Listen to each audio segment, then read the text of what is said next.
우리가 읽은 마태복음 23장의 이 말씀을 가지고 마지막 책망을 받으라 이런 제목으로 오늘 함께 말씀을 보려고 합니다. 우리가 읽은 것처럼 마태복음 23장은 내용으로만 보면은 바리새인들을 향한 예수님의 책망입니다. 그런데 23장만을 살펴볼 게 아니라 이제 23장부터 해서 마태복음 이제 마지막 28장까지를 쭉 연결해서 보면 단순히 이것이 바리새인들을 향한 책망이 아니라 사실 마지막 때를 살아가고 있는 우리 모든 성도들에게 예수님께서 마지막으로 주시는 경고의 말씀으로 사실 우리가 이 말씀을 받아야 됩니다. 24장부터 보면은 이제 성전에 멸망하는 그 사건을 말씀하시고, 그리고 세상 끝의 징조에 대해서, 그리고 예수님의 재림, 그리고 종말에 대한 중요한 말씀들을 24장에 담고 있습니다. 그리고 25장에는 재림의 비유와 심판에 대해서 말씀해 주시고, 26장은 마지막 유월절 만찬을 나누시고, 그리고 이제 붙잡히시는 것들이 기록됩니다. 27장에서는 빌라도의 신문을 받으시고, 그리고 이제 십자가에서 처형당하시는 사건이 기록됩니다. 그리고 28장 마지막에 예수님의 부활과 제자들에게 주시는 마지막 당부, 지상 명령이 기록되어져 있습니다. 그래서 23장 바리새인들에게 예수님이 책망하시는 거지만 사실 그 후로부터는 사건을 중심으로 해서 굉장히 빠르게 진행이 되어지는데 주로 그 내용들이 예수 그리스도의 재림에 대해서 그리고 심판에 대해서 그렇게 말해주고 있다는 겁니다. 23장 이후로는 이제 더 이상 마태복음에서 책망하는 이야기는 없습니다. 이것이 무엇을 의미하는지 우리가 생각을 해봐야 됩니다. 주님의 재림이 가까워지게 되면 성도들을 향한 책망은 더 이상 없다는 겁니다. 이제 예언의 성취를 위해 주님께서 빠르게 주님의 일들을 행하시는 겁니다. 모든 일의 집중은 이제 주님의 뜻을 이루는 것에 초점을 맞추게 된다는 겁니다. 사람들은 사실 책망을 받는 것보다 마지막 때의 징조, 재림, 이런 심판, 이 계시의 말씀들에 더 관심을 갖고 있습니다. 그래서 23장부터 해서 28장까지를 우리가 살펴보면 사실 23장이 가장 인기 없는, 사람들이 별로 보고 싶지 않은 그러한 장이 되어질 겁니다. 우리가 오늘 읽었지만 처음부터 끝까지 예수님이 이 바리새인들을 향하여 계속해서 책망하는, 별로 들을 때 기분 좋지 않은 그런 이야기들로 가득 차 있습니다. 그래서 우리는 23장보다 24장을, 25장을 더 좋아하고 관심을 갖습니다. 그러나 말씀드린 것처럼 마지막 때를 살아가는 우리들에게 있어서 계시보다 더 중요한 것이 사실 책망을 들을 수 있는 귀가 열리는 겁니다. 책망도 항상 들을 수 있는 게 아닙니다. 말씀을 드렸죠. 23장 이후로 더 이상 책망은 하지 않는다는 겁니다. 마지막 때의 계시들을 가장 잘 설명해 주고 있는 이 계시록도 보면요. 계시록의 첫 시작에 보면 7교회에 대한 책망에 대한 말씀이 시작됩니다. 이 책망에 대한 말씀을 끝내고 나서 4장부터 이제 장차 되어질 일, 즉 여러분들이 이렇게 관심을 갖고 알기 원하는 계시의 말씀들이 이제 소개됩니다. 우리는 7교회를 향한 예수님의 책망은 별로 관심이 없습니다.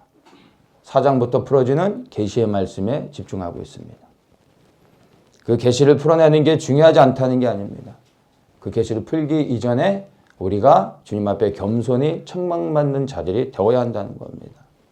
여러분들은 이 7교회를 향한 책망의 말씀을 두려움으로 받으십니까? 이 책망을 받으시고 난 후에 계시의 말씀들을 여러분들이 풀어내려고 기도하며 말씀들을 묵상하십니까? 왜 주님께서 이 마지막 때의 계시보다 더 앞서서 교회를 향해 책망하실까요? 계시록 3장 19절에 이야기합니다. 무릇 내가 사랑하는 자를 책망하여 징계하노니 그러므로 내가 열심을 내라, 회개하라. 사랑을 하는 자를 향하여 주님이 말씀하시는 것을 들을 수 있어야 됩니다. 책망은 사랑하기 때문에, 책망은 구원하고 싶기 때문에 하시는 겁니다. 23장 이후로는 더 이상 책망은 없습니다. 이제 여러분들이 책망을 듣고 싶어도 더 이상 책망을 들을 수 없게 되는 겁니다. 들을 수 있을 때 여러분이 마음을 열고 주님의 책망을 받을 수 있는 것이 복된 것임을 기억하십시오. 마지막 때의 계시를 아는 것보다 겸손히 주님의 책망을 들을 수 있는 것. 그러한 자가 하나님 나라에 들어가게 될 겁니다. 계시를 풀고 지식을 가지고 하나님 나라에 들어가는 게 아니라 겸손히 주님의 책망을 받고 회개하여 돌이키는 자가 하나님 나라에 들어간다는 것을 여러분 심령에 새기시길 바랍니다. 이 바리새인들에게 대한 이 책망이 마지막 때를 살아가는 우리 모든 성도들에게 주님께서 이 23장을 통하여 바리새인이 아닌 우리에게 주시는 마지막 사랑의 책망이라는 것을 아시고 겸손히 이 말씀을 우리가 함께 받기를 원합니다. 이 말씀을 준비하면서 사실 심히 부담스러웠습니다.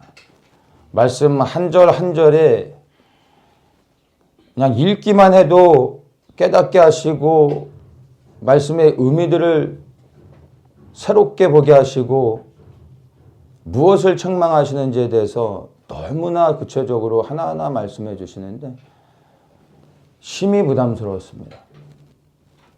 하필 책망에 대한 이야기를 해야 되는데 평상시에 제가 늘 말씀을 묵상할 때 뭐 이렇게 깊이 있게 풀어준다면 좋겠는데 하필 이 책망에 대한 이야기를 해야 될 때 한 절 한 절 진도를 나갈 수 없이 성경을 펴놓고 읽기만 하는데도 하나하나 깊이 있게 보게 하시고 깨닫게 하시고 책망하시는 것을 보면서 심히 부담스러웠습니다. 이걸 내가 어떻게 나눌까?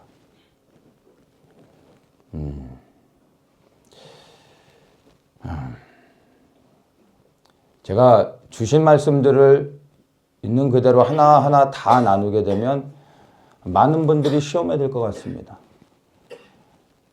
그래서 제가 다 나누진 않고 그렇다고 대충 나눌 수도 없고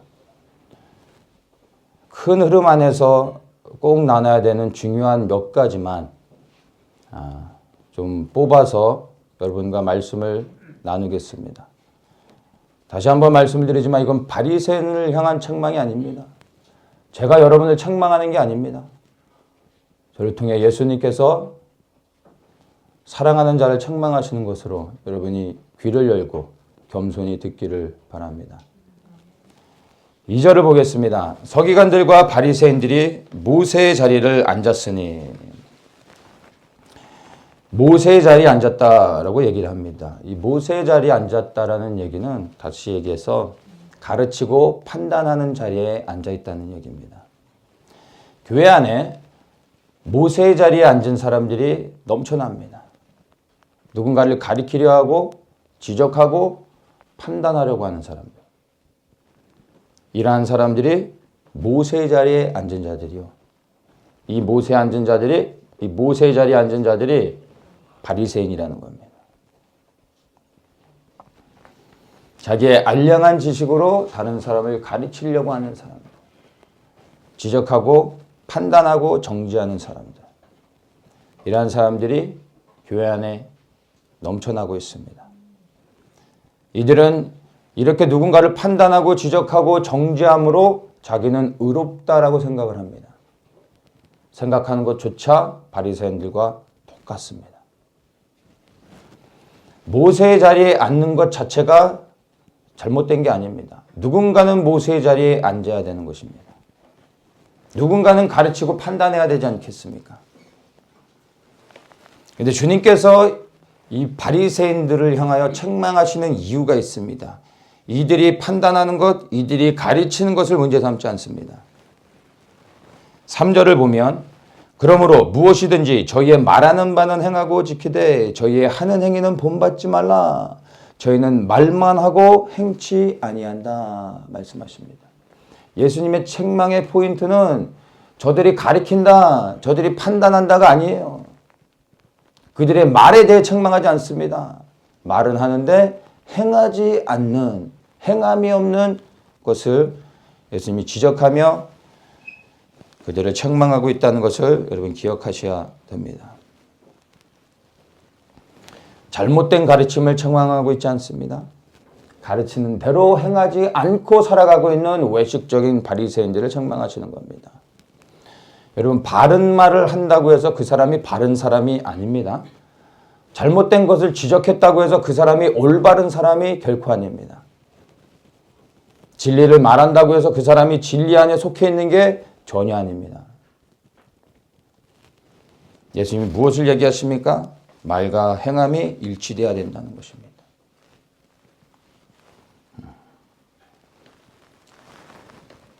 여러분의 삶을 한번 돌아보십시오. 여러분은 말과 행함이 일치되고 있습니까?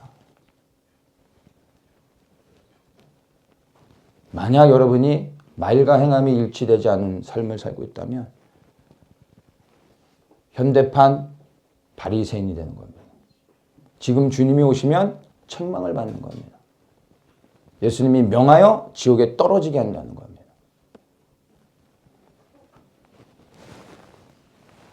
우리가 지금 이 현장에, 이 시대에 있지 않은 게 얼마나 감사합니까?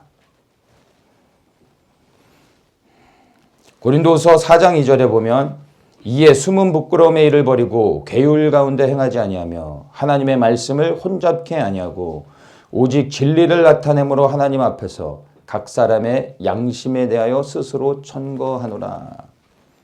이 말씀은 그리스도인들을 향하여 하시는 말씀입니다. 오직 진리를 나타내야 된다. 그리스도인들을 향하여 하시는 말씀입니다.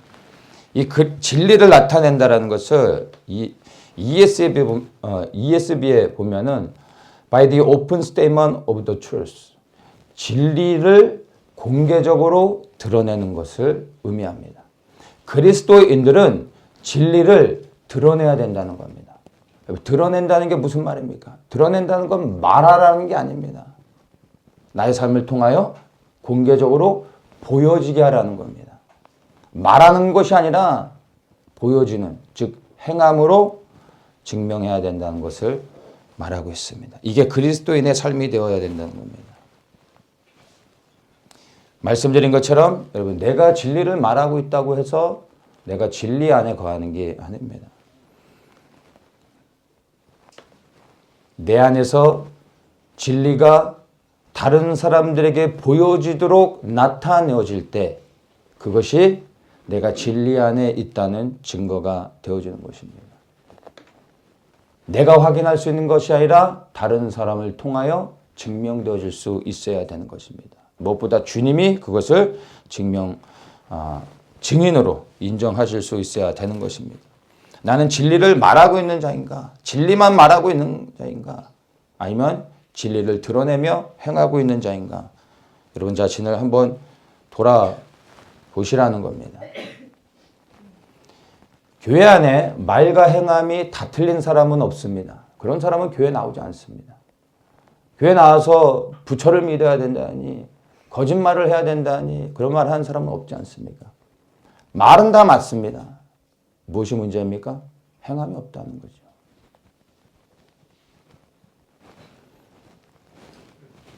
말은 살아있습니다.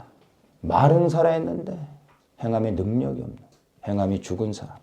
야고보는 이것을 죽은 믿음이라고 말하고 있습니다. 영혼 없는 몸이 죽은 것 같이 행함이 없는 믿음은 죽은 것이라. 행함이 없는 믿음은 죽은 것이라. 교회 안에 입은 살아있지만 행함이 없어 죽어있는 사람들이 얼마나 많은지 모릅니다. 여러분 지금 행함으로 믿음을 증명할 수 있는 삶을 살고 있는지 스스로를 한번 정직하게 돌아보시길 바랍니다. 우리는 흔히 믿음을 신앙의 고백 정도로 생각합니다. 내가 죄인인 것을 인정하고 예수님께서 나의 죄를 위해 십자가에서 죽으셨고 그리고 이제 예수님의 그 십자가의 은혜로 내 죄가 사함을 받아서 나는 구원을 받았다라고 고백하는 거예요. 이것을 믿음으로 생각합니다. 물론 이것도 믿음입니다. 그러나 여러분, 이것은 믿음의 시작일 뿐입니다. 믿음은 시작이 있고 믿음엔 또 끝이 있습니다. 믿음의 시작은 말의 고백으로 되어지는 겁니다. 그러나 믿음의 완성은 행함을 통하여 열매를 통해 믿음이 완성되어지는 겁니다. 행함으로 맞춰야 되는 겁니다. 살아있는 믿음은 반드시 열매를 맺게 됩니다. 여러분이 예수님을 믿으면 예수님을 믿는 믿음의 증거가 열매로 반드시 나타납니다. 예수님을 믿는데도 불구하고 불법을 행하고 있다면, 끊임없이 죄를 짓고 있다면 여러분 예수님을 믿지 않는 겁니다.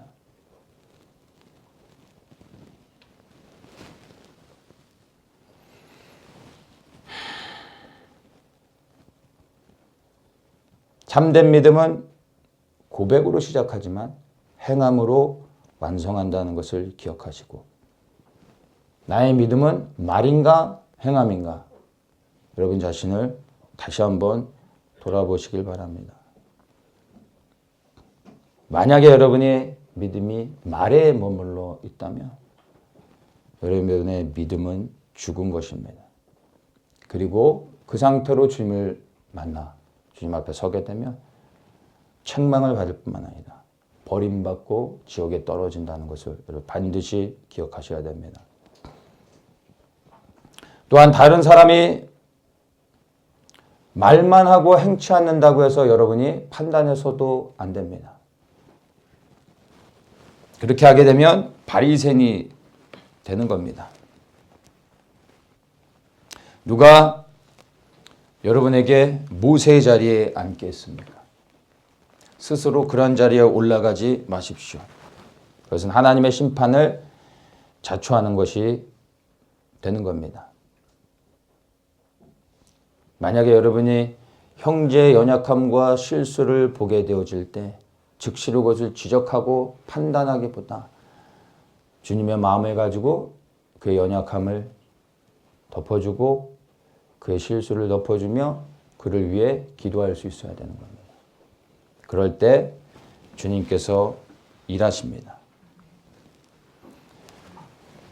보이지 않는 곳에서 형제의 연약함을 위해 기도하는 사람의 그 기도를 통해 주님께서 시간은 다소 걸리지만 아름답게 열매를 맺게 하신다는 것을 여러분 믿으시기 바랍니다. 그래서 우리에게 사랑이 필요하고 인내가 필요한 것입니다.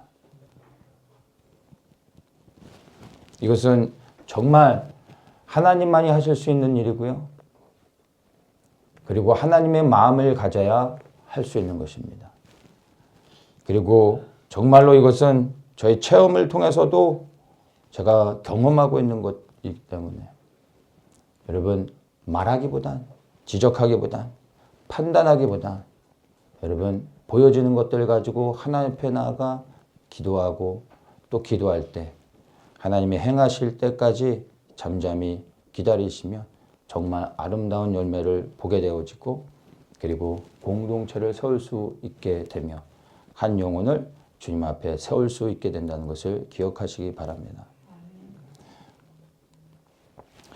이 3절의 말씀을 우리가 잘 이해를 해야 됩니다. 그러므로 무엇이든지 저희의 말하는 바는 행하고 지키되 저희의 하는 행위는 본받지 말라. 저희는 말만 하고 행치 아니하며 말만 하고 행치 아니한다 이야기했습니다. 여기서 우리가 주목해야 되는 것이 저희의 말하는 것도 버리고 행위도 본받지 말라 이렇게 말씀하지 않으셨다는 겁니다. 저희들은 행함이 없기 때문에 저희의 말도 버려버려라 얘기하지 않으십니다. 말하는 것은 너희들이 들어라. 말하는 것은 행하라. 이렇게 얘기하고 있다는 것입니다. 만약 여러분들이 행하지 않고 말만 하는 사람을 판단한다면 바리새인이 되는 겁니다. 그러나 그의 말하는 것이 옳다라고 하면 그가 행함이 없는 자라 할지라도 그것을 주님의 음성으로 겸손히 나를 위하여 들을 수 있는 자가 되어져야 되는 겁니다. 그러면 바리새인의 죄를 짓지 않게 되는 겁니다. 하나님의 긍휼의 은혜를 입을 수 있게 되는 것입니다. 나에게 영적으로 유익함을 얻을 수 있게 되는 것입니다. 그런 겸손한 마음을 갖기를 축복합니다. 고린도전서 4장 20절에 보면 하나님의 나라는 말에 있지 아니하고 오직 능력에 있다라고 말합니다. 이 능력은요, 믿음으로 행할 때 나타나는 성령의 역사입니다. 하나님의 나라는 정말로 말하는 자들을 통하여 이루어지지 않습니다. 믿음으로 행하는 자들을 통하여 이루시는 겁니다. 이게 놀라운 주님의 역사입니다. 여러분, 하루 종일 유튜브를 보면서 설교를 듣고 이것저것 찾아보는 사람들이 생각보다 많습니다. 그리고 이런 사람들의 특징이 뭐냐면 자기는 진리 안에 거한다고 생각하고 있습니다. 아는 것이 이제는 하도 많아져서 자기의 아는 지식을 가지고 사람들을 판단합니다. 설교를 많이 듣는다고 해서 여러분이 진리 안에 거하는 게 결코 아닙니다. 진리는 귀로 행하는 것이 아니라 여러분의 삶을 통하여 행하는 것임을 기억하십시오. 지금까지 제가 만나본 사람들 가운데 설교를 많이 듣는 사람들 중에 정말 믿음이 있는 분들을 보질 못했습니다. 아직까지는 보지 못했습니다. 설교를 하루 종일 듣는 사람들은 많이 만나봤습니다. 그분들의 삶 속에 진정으로 그리스도의 모습이 보여지는 것은 아직 발견하지 못했습니다. 많이 아는 것이 중요하지 않습니다. 많이 알게 되면 주님이 많은 것을 요구하게 되십니다. 아는 것을 행하는 게 중요합니다. 내가 깨달은 만큼 주님 앞에 순종하는 겁니다. 많이 알면 많이 행해야 되는 겁니다. 그래서 여러분들이 주님이 깨닫게 해주시는 것을 붙잡고 기도함으로 나아가면 되는 겁니다. 삶의 현장에서 말씀을 따라 순종하며 믿음으로 살면 됩니다. 하나님의 나라를 구하면 되는 겁니다. 기도한 만큼 여러분의 삶을 들여 헌신하면 되는 겁니다.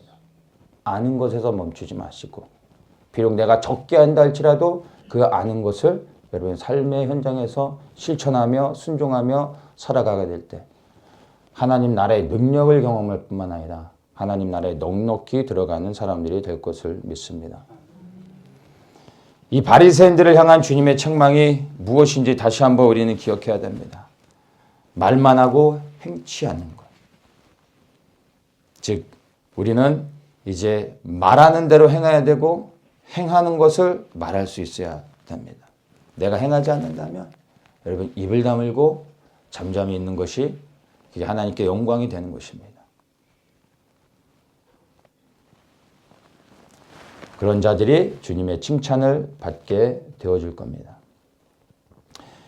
11절과 12절을 보겠습니다. 너희 중에 큰 자는 너희를 섬기는 자가 되어야 하리라. 누구든지 자기를 높이는 자는 낮아지고 누구든지 자기를 낮추는 자는 높아지리라.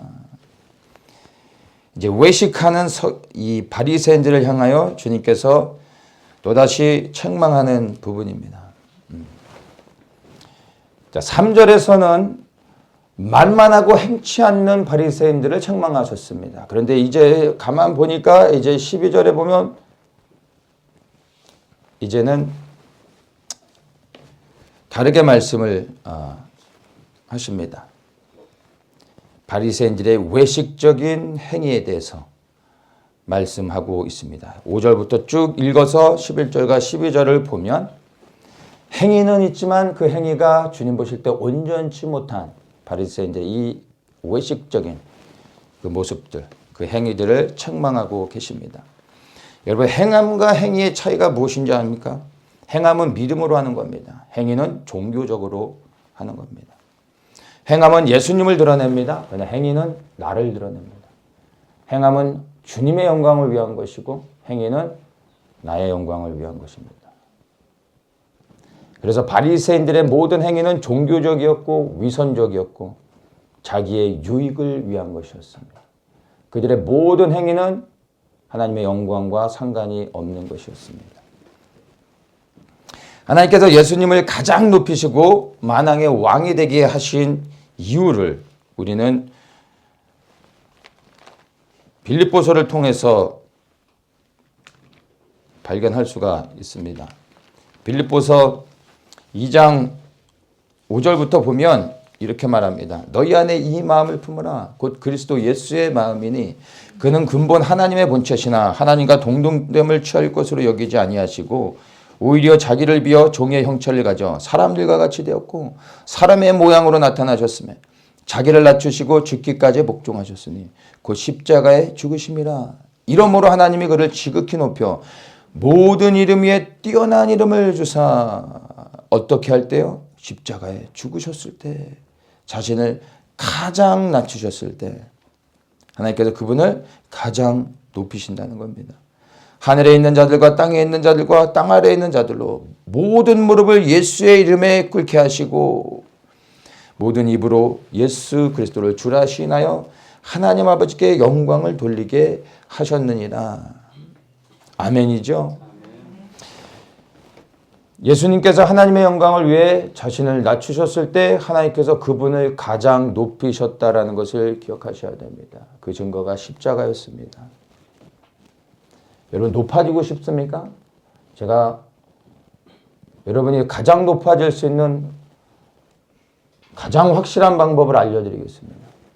예수님을 위해 죽으십시오. 순교의 피를 흘리십시오. 하늘에서 가장 높아지실 겁니다. 여러분이 정말 높아지고 싶다면 예수 그리스도를 위해 죽으시면 됩니다. 제가 개런티할 수 있습니다. 가장 높아지실 겁니다. 스스로를 높여서는 안 됩니다. 예수님은 자신을 높이실 수 있는 하나님이셨지만 그럼에도 불구하고 하나님의 본체를 버리고 이 땅에서 가장 낮아지셨습니다. 그랬더니 하나님이 그분을 가장 높이셨다는 겁니다. 놀랍지 않습니까? 자신을 낮추십시오. 자신을 높이는 것이 심판을 자초한다는 것을 여러분이 분명히 기억을 하셔야 합니다. 이 12절의 말씀을 여러분 심령에 새기셔야 됩니다. 누구든지 자기를 높이는 자는 낮아지고 누구든지 자기를 낮추는 자는 높아지리라. 스스로를 높일 때 하나님이 무릎을 꺾어 낮추실 겁니다. 이 말씀을 두려워하셔야 됩니다.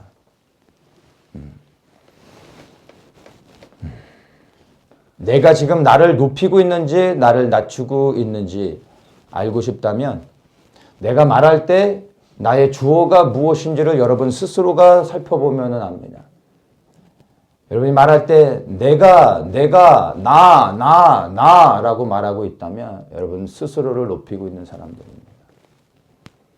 여러분의 모든 말 가운데 주어가 예수님이 되어지고 주님께서 하셨습니다. 예수님이 하셨습니다. 모든 주어가 예수님이라면 여러분은 예수님을 높이고 있는 겁니다. 자신을 낮추고 있는 겁니다. 이런 자에게 하나님의 은혜가 있고 주님 앞에 섰을 때 주님께서 낮아진 만큼 높여주시고 영원토록 주님 안에 살 수 있게 해주실 겁니다. 우리가 십자가에 못 박아야 될 것은 여러분 우리의 죄뿐만이 아닙니다. 내 자아를 십자가에 못 박아야 됩니다. 나의 자랑, 나의 교만, 나의 만족, 나 자아를 십자가에 못 박지 않으면 우리의 자아는 꿈틀거려 살아나고 스스로를 높이려 할 겁니다. 사탄이 하나님과 같이 높아지려고 하다가 하늘에서 쫓겨났다는 걸 기억하십시오. 여러분 나를 높이는 것이 하나님 앞에서 얼마나 큰 죄인지를 여러분이 10년 가운데 깨달으시기를 축복합니다. 나를 높이는 죄는 여러분 살인이나 간음죄보다 하나님 앞에 너무나 큰 죄라는 걸 여러분이 아셔야 됩니다. 그리고 하나님 앞에서 자신을 높이는 것을 하나님이 얼마나 싫어하시는지를 여러분이 안다면 결코 자신을 높일 수 없습니다. 혹시 누가 여러분을 주님을 위해 조금 섬겼다고 해서 칭찬하고 여러분을 높인다면 여러분 그것을 그냥 듣고 가만히 있으면 안 됩니다. 누군가의 칭찬을 받는 것을 즐기지 마십시오. 정색을 하고 오직 하나님께만 영광을 돌리십시오. 그리고 영광은 오직 예수님만 받아야 됩니다. 우리 인간은 그 어떤 영광도 취할 수 없음을 기억하셔야 됩니다. 종은 모든 수고를 다한 후에 주인 뒤에 물러가 주인의 명령을 기다리는 게 충성된 종입니다. 종이 자기의 일을 다 했다고 해서 칭찬받지 않습니다. 마땅히 할 일을 했을 뿐입니다. 그것을 여러분이 분명히 기억하셔야 됩니다. 영광은 오직 주님만 받는 것입니다. 근데 이 바리새인들은 자기 하는 행위들을 통하여 스스로를 높이고 있었던 것을 주님께서 가증히 여기시며 랍비라 칭하지 말라, 아비라 칭하지 말라, 지도자라 칭하지 말라 말씀하고 있는 것입니다. 이 말씀이 지금 저와 여러분에게 주시는 주님의 사랑의 책망인 것을 여러분 들으시기 바랍니다. 16절을 보겠습니다. 화 있을진저 소경된 인도자여 너희가 말하되 누구든지 성전으로 맹세하면 아무 일 없거니와 성전에 금으로 맹세하면 지킬지라. 22절까지 동일한 맥락에서 말씀을 하고 있습니다. 이 말씀을 사실 이제 13절부터 해서 36절까지의 전체 내용들을 포함하고 있는 그러한 말씀으로 이해를 하면 될 것 같습니다. 성전으로 맹세하면 아무 일 없고 금으로 맹세하면 반드시 지키라고 말하고 있습니다. 유대인들은 하나님의 이름을 너무나 거룩히 여겼기 때문에 직접 하나님의 이름을 부를 수가 없었습니다. 그래서 하나님 앞에 맹세할 일이 있어도 하나님께 직접 맹세할 수가 없었습니다. 그래서 하나님의 이름을 대신하여 맹세할 수 있는 것들을 항상 찾았습니다. 그런데 바리새인들은 이것을 이용해 비즈니스화 시켜서 돈으로 맹세하게 했던 겁니다. 놀랍지 않습니까? 말씀을 가리키는 자들이 이러한 것들을 이용해서 돈을 버는 걸로 사람들의 맹세를 이용합니다. 바로 이러한 바리새인들을 향하여 주님은 소경이라고 말하고 있는 겁니다. 성전에 돈을 갖다 내고 너희들 여기에 맹세해라. 맹세하기 위해서는 돈을 갖고 와야 되는 겁니다.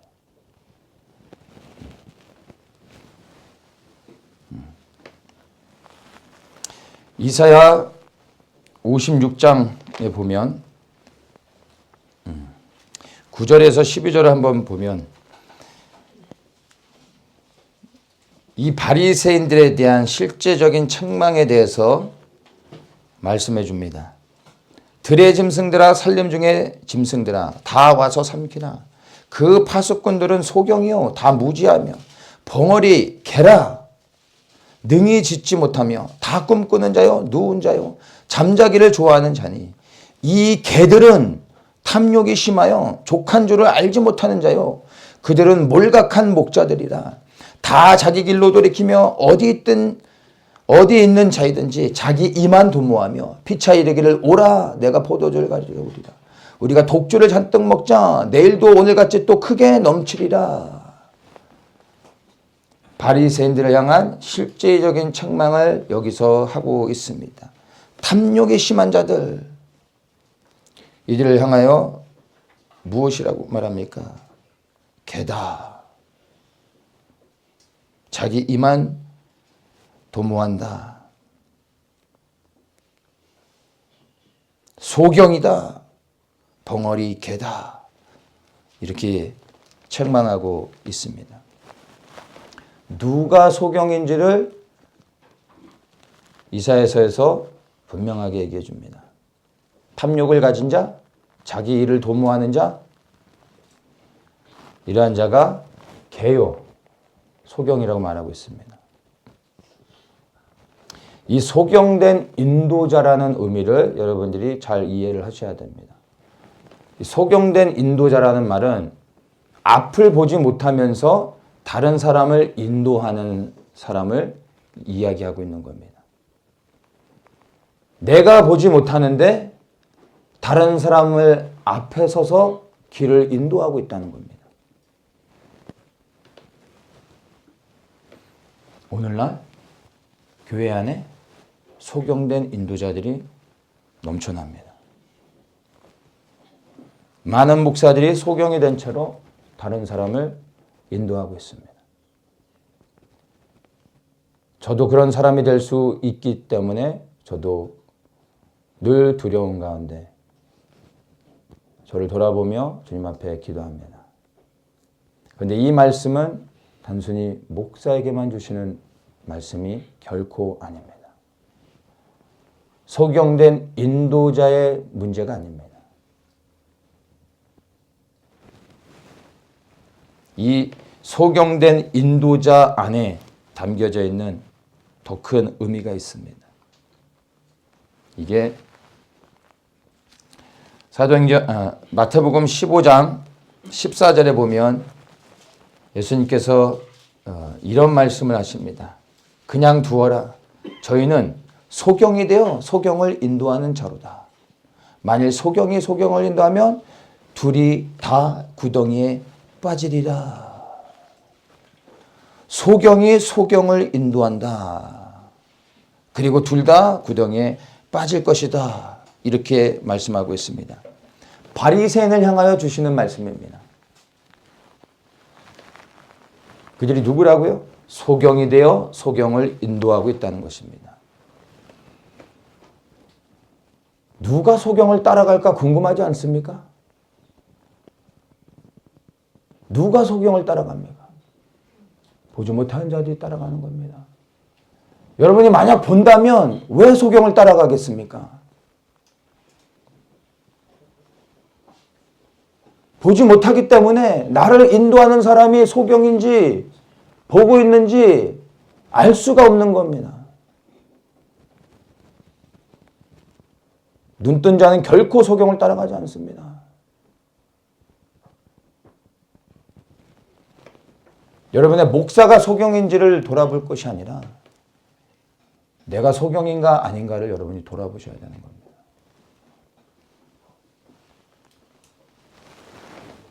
근데 여기에 예수님의 무서운 책망이 있습니다. 그리고 여기에 담겨져 있는 의미가 우리를 두렵게 합니다. 탐욕을 가진 자들, 이들이 소경인 거죠. 소경이 소경을 인도하게 된다고 말씀하십니다. 즉 탐욕이 가득한 자가 탐욕이 가득한 자를 인도하게 해서 둘 다 지옥의 판결에 떨어지게 하는 것이 예수님의 공이라는 겁니다. 소경이 소경을 인도하는 것을 내버려 두시는 겁니다. 소경된 자들로 하여금 소경이 인도하게 하여 지옥에 떨어지게 하는 게 예수님의 심판이라는 것을 여러분이 기억하셔야 됩니다. 기억하십시오. 보는 자는 결코 소경을 따라가지 않습니다. 여러분이 정말 거룩함과 정결함 가운데 눈을 뜨고 있는 자들이라면 탐욕을 가진 자들을 따라가지 않는다는 거예요. 거짓을 행하고 있는 자들을 따라가지 않는다는 것입니다. 소경된 인도자를 원망할 것이 아니라 나의 소경됨을 인하여 돌이켜 회개해야 되는 것입니다. 남 탓하시면 안 됩니다. 세상을 사랑하며 탐욕으로 가득 차 내가 보지 못하고 있는 자가 아닌가. 여러분 자신을 돌아보시기 바랍니다.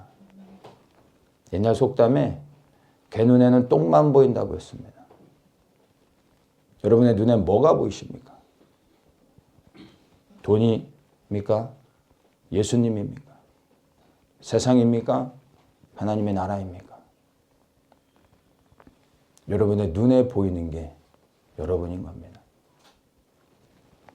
여러분 눈에 예수님과 하나님의 나라가 보이시길 축복합니다. 만약 그렇지 않다면 여러분이 개요 소경인 겁니다. 제 얘기가 아닙니다. 주님이 하시는 말씀입니다. 개와 소경은 지옥의 심판에 떨어질 겁니다.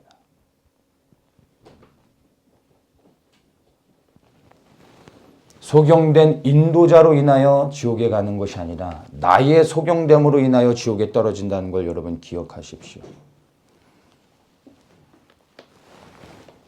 여러분들의 눈이 열려져서 예수 그리스도를 보고 하나님의 나라를 바라보며 그리하여 그리스도 안에 있는 영원한 생명을 얻기를 정말 축복합니다.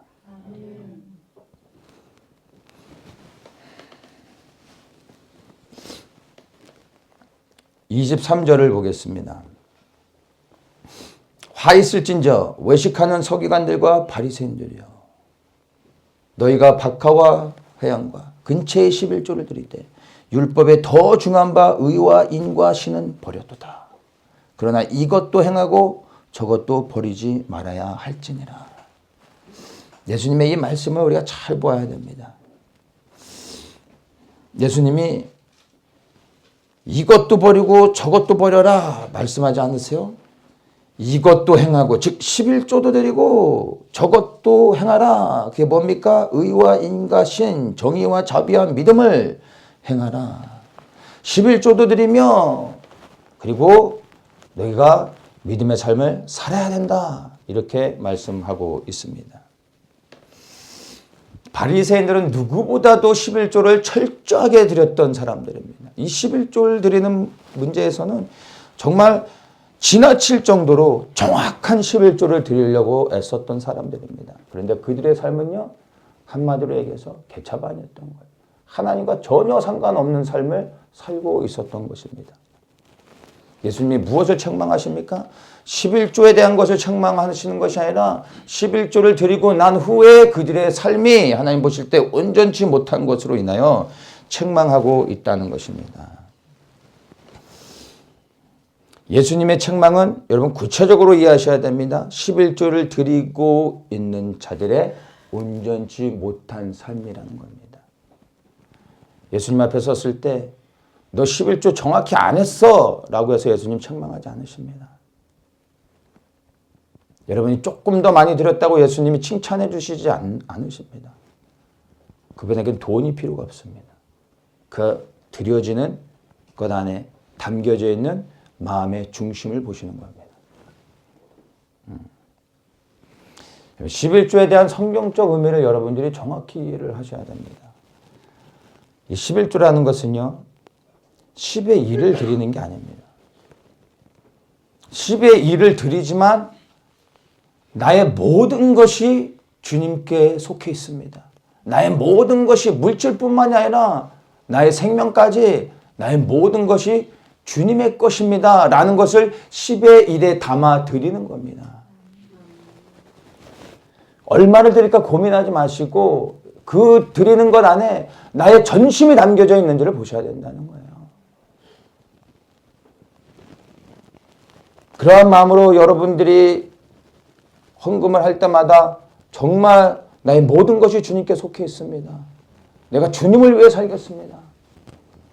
그런 마음으로 여러분들이 헌금을 하고 있지 않다면 오늘 조금 더 드리는 것으로 인하여 여러분들의 마음이 높아져 있다면 드리고서도 주님 앞에서 책망을 받는다는 것입니다.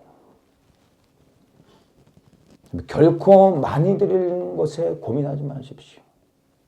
얼마를 드려야 주님이 기뻐하실까 고민하지 마십시오. 여기에 나의 모든 것이 담겨져 있는지, 주님을 사랑하여 드리고 있는지 여러분의 마음의 중심을 보셔야 되는 겁니다. 10의 1은 하나님의 것이고 10의 9는 나의 것이다 라고 생각하고 있다면 여러분 착각인 겁니다. 그래서 10의 2를 드릴까 3을 드릴까 이런 거 고민하시면 안 돼요. 10의 1만 드리세요. 하라는 것만 순종하세요. 10의 1을 드리는 것보다 더 중요한 것이 이제 10의 9를 가지고 주님을 위해 사는 겁니다. 주님을 위해 살기 위해서는 우리에게 물질이 필요한 거예요. 왜 교회에다 헌금만 하시나요? 여러분이 가지고 있는 것들 가지고 예수 그리스도의 이름으로 누군가에게 또 흘려보내고 축복하고 사용해야 되지 않겠습니까?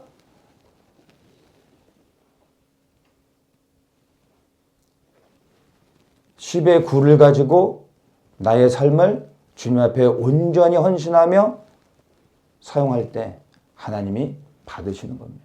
기뻐하신다는 겁니다. 10의 1을 드렸음에도 불구하고 이제 나머지 10의 9를 가지고 여러분의 육신의 정욕만을 위해서 살아간다면 주님 앞에 섰을 때 여러분 책망을 받는 것입니다. 내 돈이니까 내 마음대로 사용해도 된다고 생각하고 있다면 여러분 큰 착각인 겁니다. 여러분이 아무리 많이 드렸다 할지라도 10의 9를 가지고 주를 위해 살지 않았다면 11조를 드린 것으로 인하여 칭찬받는 것이 아니라 10의 9를 가지고 정욕을 위해 살았던 것으로 인하여 하나님 앞에 심판을 받는다는 것입니다.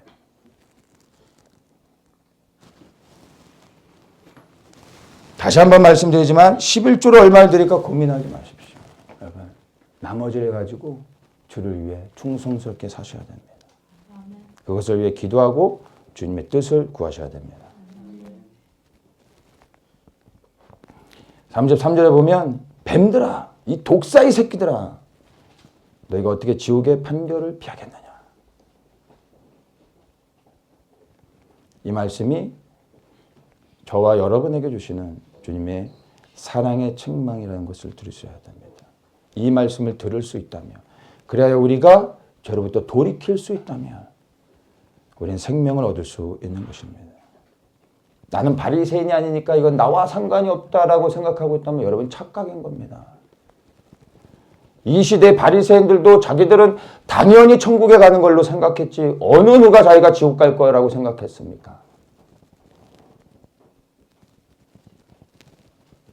교회 안에 지옥을 향해 가고 있는 수많은 사람들이 있습니다. 그게 내가 되지 않을까? 현대판 바리새인이 되지 않을까? 두려워해야 되는 것입니다. 사실 이 바리새인이란 의미는 원어의 의미로는 굉장히 좋은 겁니다. 분리된 자라는 의미를 갖고 있습니다. 더러운 세상으로부터 구별되어졌다는 의미입니다. 그래서 이 바리새인들은 스스로가 구별되어진 자들로 여겼습니다. 그리고 이들은 율법에 순종하는 것보다, 즉 말씀을 따라 살아가는 것보다 말씀을 알아가는 것, 말씀을 그리하여 연구하고 공부하는 것을 더 중요시 여겼던 사람들입니다. 왜냐하면 하나님의 말씀을 알아야 말씀을 지킬 수 있다고 믿었기 때문에 행하는 것보다 말씀을 아는 지식을 더 중요시 여겼던 사람들입니다. 여기까지는 맞습니다. 알아야 지킬 거 아닙니까? 근데 바리새인들의 문제가 뭡니까? 아는 데 그쳤다라는 거예요. 아는 건 이 사람들을 따라잡을 수가 없어요. 근데 이들에겐 행하지 않았다. 수없이 아는 하나님의 말씀의 지식을 가지고 이들은 행하지 않았다는 거예요. 이러한 자들을 향하여 예수님이 책망하시고 있는 겁니다. 여러분 하나님의 말씀을 얼마나 알고 계십니까? 그리하여 아는 것을 가지고 순종하며 지키고 있습니까? 많이 알면 많이 지켜야 되는 겁니다. 혹시 나에게 이 바리새인과 같은 모습이 있다면 부인하셔서는 안 됩니다. 돌이키고 회개할 수 있어야 됩니다. 예수님이 지금 우리를 사랑하기 때문에 주시는 책망인 것을 여러분 믿음으로 받으셔야 됩니다. 말씀을 아는 것에서 멈춰서지 마십시오. 아는 것으로 자랑하고 자신을 높이지 마십시오. 그 아는 것으로 다른 사람을 판단하지 마십시오. 많이 알기보다 작은 것 하나라도 온전히 순종하며 행하시는 분들 되기를 축복합니다. 제가 잘 기억은 안 나는데 주기철 목사님 시대에 사셨던 동시대 목사님인데 이름을 대면 다 알만한 그런 목사님인데 굉장히 그 당시에 한국교회의 역사 가운데서도 정말 존경받는 그런 목사님이었습니다. 성함이 생각이 안 나네요. 네, 이 목사님에 대한 일화가 있습니다. 이 목사님이 예배를 드리는데 어느 날 교회 장로님이 예배가 시작되고 나서 들어오신 거예요. 근데 평상시에 이 장로님이 항상 정말 그 목사님과 같이 굉장히 교회 안에서 존경받는 분이요, 정말 헌신하시는 분이요, 본을 보이시는 그런 장로님이셨습니다.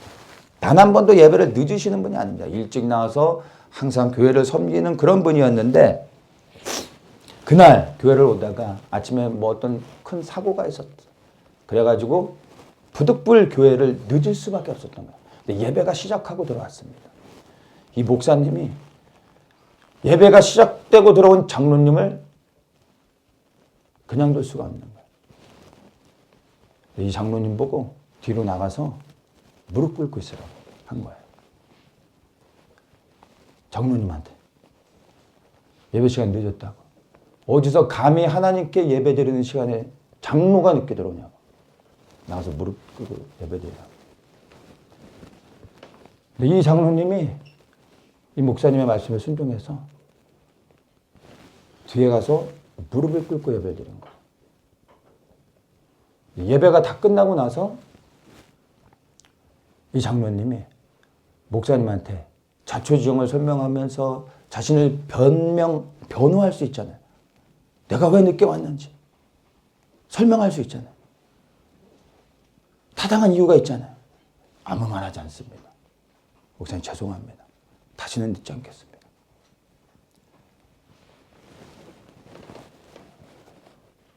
그랬더니 다음 주부터 예배를 드리는데 허구한 날 맨날 늦게 들어오던 성도들이 다 일찍 와서 앉아있더래요.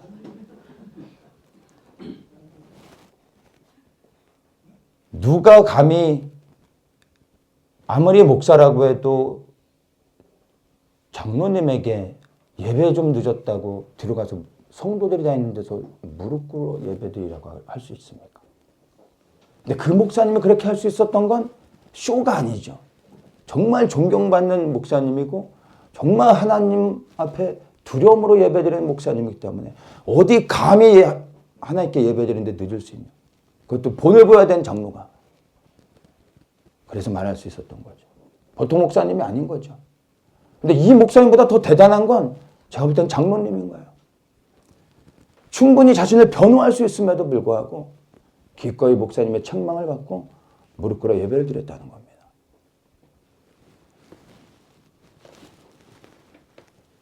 이런 교회가 하나님 보실 때 얼마나 아름답겠습니까? 근데 이 일화는 여기서 끝나지 않습니다. 실제 있었던 일인데 이제 우리 시대에 있었던 일인 겁니다. 어떤 교회에 이 장로님이 허구한 날 늘 예배를 드리고 있을 때 예배가 시작되고 나면 헐레벌떡해서 들어오시는 장로님이 있었던 거예요. 이 목사님이 이 시무장로가 맨날 늦고 본이 안 되니까 근데 원래 그냥 그런 타이틀만 장로이지 뭐 본이 안 되는 장로님이었던 거죠. 그러니까 이분은 어떻게 할까 고민하다가 이 목사님의 일화를 알게 됐던 거예요. 아, 이렇게 해야 되는 거구나. 그래서 장로님이 이제 들어오기만을 다 기다리는데 역시나 예배가 시작하고 들어온 거예요. 그래서 장로님, 교회 시무장로가 본을 보여야지 어떻게 이렇게 예배 시간이 시작되고 나서 들어올 수 있습니까? 뒤에 나가서 손 들고 예배 드리십시오. 한 거예요. 성도들이 다 있는 곳에서 그러니까 장로님도 어쩔 수 없이 얼굴이 막 그냥 흥분됐지만 뭐 어쩔 수 없이 뒤에 가서 손 들고 예배를 드린 겁니다. 중간은 생략하고 3개월 후에 이 목사님은 교회에서 쫓겨나셨습니다. 중간은 설명하지 않아도 왜 쫓겨났는지는 여러분들이 아마 다 파악이 되실 겁니다. 문제가 뭐였습니까? 첫째, 이 목사님이 모든 교회와 또한 그 장로님에게 영향을 미칠 만큼 존경받는 목사님이 아니셨습니다. 흉내만 낸 거죠. 그리고 그 장로님이 더 중요한 건 이 일화에서 나왔던 그 장로님처럼 겸손하여 본이 되어지며 교회를 충성스럽게 섬기는 그런 존경받는 장로님이 아니었다는 겁니다. 제가 말하고 싶은 포인트는 이거입니다. 여러분, 책망을 아무한테나 한다고 책망을 받는 게 아닙니다. 책망을 받을 만한 사람한테야 책망을 받는 겁니다. 제가 여러분들에게 하고 싶은 얘기는 이겁니다. 여러분, 책망받는 자가 되십시오. 여러분들에겐 책망해주는 사람이 있습니다. 제게는 책망을 해주는 분이 있습니다. 나이 먹고 누군가에게 책망을 받는다는 게 결코 좋은 일이 아니죠. 그러나 우리는 책망받아야 됩니다. 그래야 바르게 갈 수 있습니다. 예수님이 우리에게 직접 책망하시기도 하지만 예수님께서 사람을 통하여 책망하십니다. 저는 여전히 저를 책망하시는 분이 있어 불편하지만 그러나 너무 감사합니다. 혹 제가 바르지 못할 때 저의 잘못됨을 지적해 주시는 분이 있기 때문에, 그리고 그것이 정말 마음의 중심 가운데 사랑하여 저를 지적하는 걸 알기 때문에 겸손히 그 책망을 받습니다. 여러분들에겐 여러분을 위하여 사랑하여 책망해 주는 사람이 있으십니까? 그보다 더 중요한 것은 여러분 누군가의 책망을 받을 겸손함이 있으십니까? 오늘 말씀을 나누면서 처음에 이야기했습니다. 여러분, 책망은 때가 있는 겁니다. 이제 책망을 듣고 싶어도 책망을 들을 수 없는 날이 올 겁니다. 주님께서 책망하실 때 책망을 들을 수 있는 마음이 겸손히 준비되길 축복합니다. 같이 기도하겠습니다. 주님, 오늘 우리에게 말씀을 통하여 주님의 책망을 겸손히 받습니다. 주님의 책망을 받을 수 있는 심령이 준비되어지게 하시고, 주님 책망하실 때 두려운 마음으로, 회개하는 마음으로 주님 낮아지게 하여 주시고 돌이켜 회개할 수 있는 은혜를 주셨어. 우리의 발걸음이 사망이 아닌 생명으로 갈 수 있도록 우리를 인도하여 주시옵소서. 예수님의 이름으로 기도합니다. 아멘.